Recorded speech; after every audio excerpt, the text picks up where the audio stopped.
I love what Michael Bennett brought to the Eagles last year. Incredible energy, a healthy dose of swagger and big-time pass rush over the second half of the season.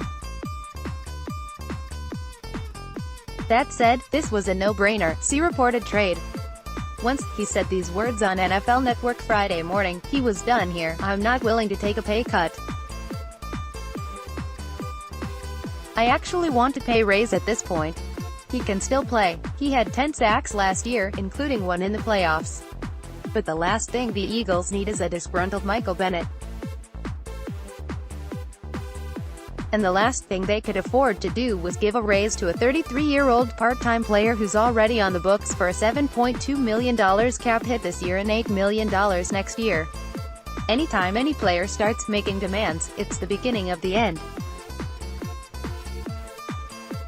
Because no competent GM is going to let a player threaten his way to a new contract. And 52 other players are going to be at the GM store the next morning making similar threats. Howie Roseman is navigating the Eagles out of salary cap hell, not back into it. And if shedding Bennett leaves them with a huge cap savings, not a penny of dead money and a draft pick or picks, that is one heck of a move.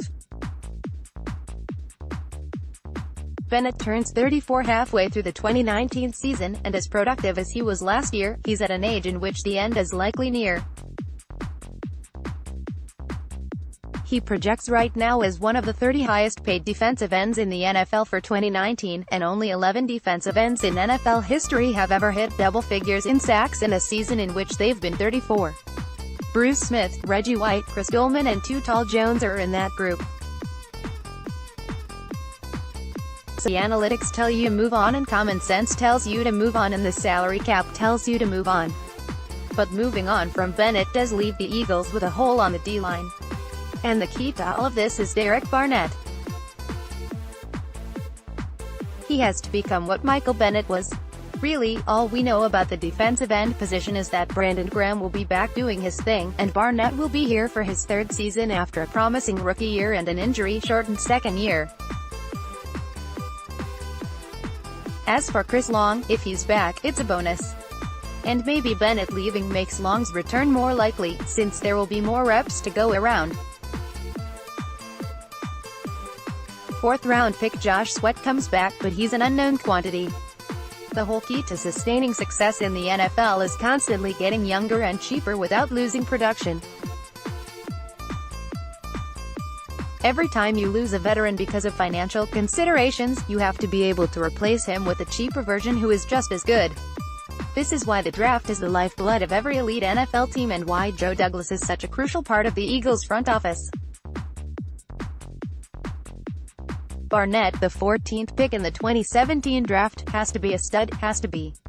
Barnett is on the books for 2019 and 2020 with cap numbers of $3,504,815 and $4,088,882, which is a good dose of cap money, but he's a first-round pick and now he has to play like one. There have been some good signs so far with Barnett. He had 5 sacks as a rookie, and his 7.5 sacks are fourth most ever by an Eagle in his first 21 games, behind only Mike Mamula, 11.5, Corey Simon, 11.5, and Trent Cole, 11. Other than Marcus Smith in 2014, the Eagles have done pretty well lately in the first round. Fletcher Cox in 2012, Lane Johnson in 2013, Nelson Agholor in 2015 and Carson Wentz in 2016. All key guys on a Super Bowl championship team. Now it's Barnett's turn to take the next step. He needs to become the 10 to 12 sack guy playing alongside BG. If he can do that, nobody will remember Michael Bennett and his contract demands. Click here to download the My Teams app by NBC Sports. Receive comprehensive coverage of your teams and stream the Flyers, Sixers and Phillies games easily on your device. More on the